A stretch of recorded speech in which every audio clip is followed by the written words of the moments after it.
오늘 이 피해자분 자기한테 쓴 카카오톡 이 메시지를 보고 동생 생각이 좀 나버렸어요. 제 동생은 이제 이분하고 비슷한 케이스는 아니긴 한데 닮은 점이 뭐냐면 남한테 피해주는 거를 극도로 싫어한다. 그리고 자기가 쓸모 없어졌다고 생각할 때 죽음을 선택해버린다. 이 두 가지가 너무 걸렸거든요, 제가. 저는 아마 이제 뒤질 때까지 후회를 할 게 뭐냐면, 제가 그 당시에 유튜브를 하면서 스트레스를 많이 받았어요. 지금보다 더 댓글 같은 거에 예민했고, 어떤 영상을 올려야 할지 고민을 했고, 좀 스트레스가 좀 많은 상황이었어요. 그러다 보니까 내 주변에서 힘든 일이 일어나도 캐치를 못하는 거예요. 심지어 내 가장 가까운 사람인데, 내 가장 가까운 사람이 우울증이 오고 무기력증이 오고 자신이 세상에서 쓸모없다고 느끼고, 그래서 그렇게 안 좋은 선택을 하려는 생각을 하고, 이런 거를 내가 여력이 없으니까, 내 코가 석자니까 눈치를 못 채는 거야. 그걸 아마 저는 뒤질 때까지 후회할 거고, 얘가 지금 다 잘하고 있는데 여자를 못 만나고 있네? 이러면 전문가와 상담을 해봐야죠.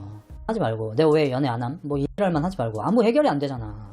뭐 예를 들어서 뭐 리섭님의 연애 강의를 본다든지 뭐 그런 방법도 있을 거고. 피해자분한테 너무 죄송하긴 하지만, 소위 돌아가신 피해자분이 그렇다는 건 아니지만 찐따 느낌이 있는 남자분들이 여자를 되게 경험해보지 못하시다가 되게 나쁜 여자한테 외모만 보고 사랑에 빠진 다음에 많이 안 좋은 경험을 하시게 되는 게 많잖아요. 그래서 저는 그런 부분에 대해서 여러분한테 좀 주의를 드리면 어떨까, 이런 식으로 오늘 방송 방향을 잡았었는데, 이 편의 요약 내용을 보고 이제 생각이 싹 바뀌었는데, 이제 만남 어플 혹은 룸사롱에서 이은혜를 만나게 되고요. 이제 교제를 굉장히 오래 시작하게 되는데, 이 관계가 정상적이지 않다는 근거를 딱 하나만 되면 끝나는데, 이 남자분은 일단 이은혜보다 9살인가 10살이 많습니다.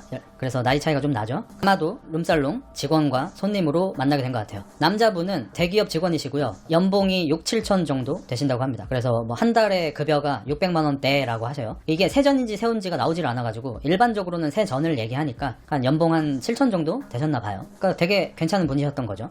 그리고 이제 주변 사람들의 뭐 증언, 이야기, 그 다음에 가족들과의 관계, 이런 걸 봤을 때 되게 평범하고, 약간은 좀 조용하고 소심한 면이 있는 되게 평범한 남자분이셨습니다. 그리고 직장생활을 열심히 하셔가지고 저축 금액이 3억대였습니다. 3억 얼마의 저축을 하셨던 분. 그리고 이은혜를 만나고 나서 돌아가시기 전에는 저축 영원의 빚 3억. 여기서 이제 게임 끝났죠. 어떤 관계인지 이제 뻔히 나오죠. 그러니까 6억을 빨린 거예요. 우시지마 생각이 안 날 수가 없습니다. 우리가 사채권 우시지마를 보면서 저런 일이 있어? 쉽잖아. 있어. 6억을 빨렸어요. 저축 3억이었던 사람이 빚 3억으로 변했어요. 근데 연애 좀 해봤어도 이은혜 걸러내기 쉽지 않았을 때, 동의하진 않지만 제가 여러분한테 항상 드리는 말이 뭡니까? 외모 보지 마라. 2단계 낮춰서 봐라. 그리고 여자 학벌 직업 봐라. 그 돌아가신 분이 타고 있는 그거 튜브를 자꾸 막 흔들어요. 근데 이은혜는 자기 남편이 지금 괴롭힘을 당하고 있잖아. 근데 그걸 찍으면서 하면서 막 이렇게 웃어. 그러더니 옆에 있는 애한테 야야야, 쟤 살쪄가지고 안 뒤집어지는 거 봐. 야, 너도 가가지고 같이 뒤집어봐. 어떻게 되나 보게. 일자를 하고 있는 거야. 그러니까 진짜 그 일진놀이를 하고 있는 거야. 나는 이런 사람들을 좀 되게 많이 싫어하거든요. 그냥 중학생, 고등학생 상태로 나이만 처먹고 그냥 정신이 중고등학생에서 머문 사람을 너무 싫어해요, 저는 개인적으로. 그냥 그런 인간들인데, 그 중에서도 굉장한 악인들, 어마무시한 악인들. 이은혜는 이런 불만을 듣고 뭐라고 하냐면요, 정확하게 어이없네, 사진 한번 올렸다고 별소리를 다 듣네, 크크. 그러니까 무시해도 너무 무시해요. 왜 그렇죠? 나르시시스트 특 뭐죠? 급을 나눈다. 나보다 급이 낮은 사람이 나한테 이래저래 불만을 얘기한다? 이 새끼가 주제 파악 못하네. 주제 넘게. 미쳤냐? 그러니까 얘들은 기본적으로 한 80년대 똥공기 상태라고 보시면 돼요. 내가 병장이야. 그래서 나는 뭐 이렇게 중대장이나 보급관이나 이런 사람들 명령 아니면 안 들어. 근데 1병 나부랭이가, 2병 나부랭이가 김병장님 이거 너무 심하지 않습니까? 이러면 80년대 군대면 어떡하게 되겠어요? 미쳤나 이 새끼가 바로 나올 거 아니에요. 딱 그 상태. 우리가 아는 어떤 나르도 본인 동료였지만 자기보다 급이 낮다고 생각하는 사람이 자기보다 나이도 많은 형인데도 불구하고 정당하게 어떤 불만을 표출하자 갑자기 막 걔 발광을 하면서 막 그 사람을 막 욕하고 모욕하고 막 했지 않습니까? 왜 그런다고요? 급을 나눠. 그 정도로 주변에서 다 말렸던 관계야. 한 명도 찬성하지 않은 관계야. 근데 다 알면서 만났어요, 그냥 피해자분께서. 모르고 만난 게 아니에요.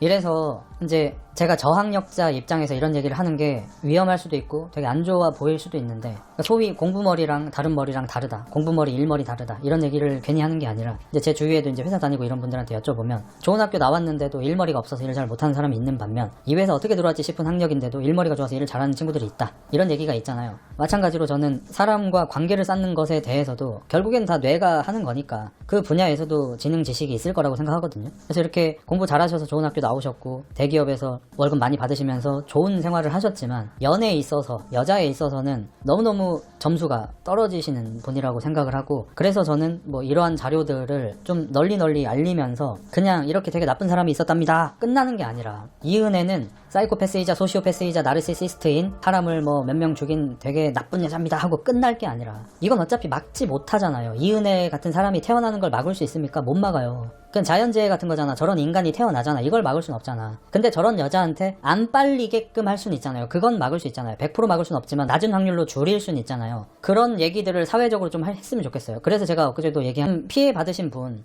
저보다 훨씬 사회적으로 성공한 인생을 사신 분이시잖아요. 저보다 훨씬 공부 잘하셨고, 훨씬 좋은 학교 나오셨고, 훨씬 좋은 직장 갖고 계셨고, 주변의 평판 같은 것도 저보다 훨씬 좋으시고, 아마도 성격이나 인성도 저보다 더 괜찮은 분이실 거고. 근데 연애 관련된 이 카테고리에서는 능력치가 많이 부족한 분이셨고, 거기에 대한 문제를 느끼고 전문가한테 도움을 받았으면 좋았겠는데 그게 없었죠. 그게 아쉬운 거죠. 막 번듯한 직장 다니시고 막 친구들도 잘 만나고 이러는데 여자만 못 사귀고 결혼도 못하고 이럴 때 주변에서 야, 너 결혼 언제 할 거야? 이런 쓸데없는 참견하지 말고, 하등 아무 쓸데가 없어. 아무런 도움이 안 되잖아. 결혼 언제 할 거야? 라는 말이 어떤 도움을 줄 수가 있냐고. 그냥 그 사람의 약점을 짚는 것 뿐이잖아. 너 여기 상처를 건드리는 것 뿐이잖아. 그러지 말고, 얘가 지금 다 잘하고 있는데 여자를 못 만나고 있네? 이러면 전문가와 상담을 해봐야죠. 하지 말고 내가 왜 연애 안 함? 뭐 일할만 하지 말고. 아무 해결이 안 되잖아. 뭐 예를 들어서 뭐 리섭님의 연애 강의를 본다든지 뭐 그런 방법도 있을 거고. 네, 돈이 너무 없어서 밥을 못 먹는 지경에 이르렀어요. 이은혜한테 전화를 합니다. 그 전화 통화도 포렌식으로 다 복구가 되었는데, 조금만 사실 정말 들려드리고 싶은데 이게 저작권 법상 들려드릴 수가 없으니까 좀 최대한 좀 전달을 해드리자면, 은혜야, 나 너무 힘들어서 그런데 우리 그냥 헤어질까? 이은혜는 여태까지는 존나 매몰차게 대했었거든요. 근데 갑자기 그때는 오빠 왜 그래? 아니 내가 너를 안 사랑하고 그런 건 아닌데 내가 너무 힘들어서 울기 시작합니다. 내가 다른 건 다 뭐 괜찮은데 빚이 너무 많아. 빚이 뭐 7, 8천 되는 것 같아. 얼만지도 모르겠어. 너무 힘들어서 그래. 이러면서 막 우셔요. 나중에 한번 찾아서 들어보십시오. 너무 짠합니다. 요즘에 제가 소시오패스들한테 살아가는 방법을 좀 배우려고 한다고 말을 할 정도로 제가 제 인생이 자리 잡고 성공하는데 좀 뭐 다소 많은 에너지와 노력을 쏟고 있는 이유도 그건데, 내 인생이 자리를 잡지 못하고 내가 행복하지 못하고 내가 마음에 여유가 없으면 내가 좋아하는 사람들을 지킬 수가 없어요. 그게 제일 중요해요. 그래서 내가 행복해야 돼요. 여러분한테도 제 말이 정답이라고 하는 건 아니지만 제가 감히 조언을 하자면 여러분 한 명 한 명이 행복해져야 됩니다. 저는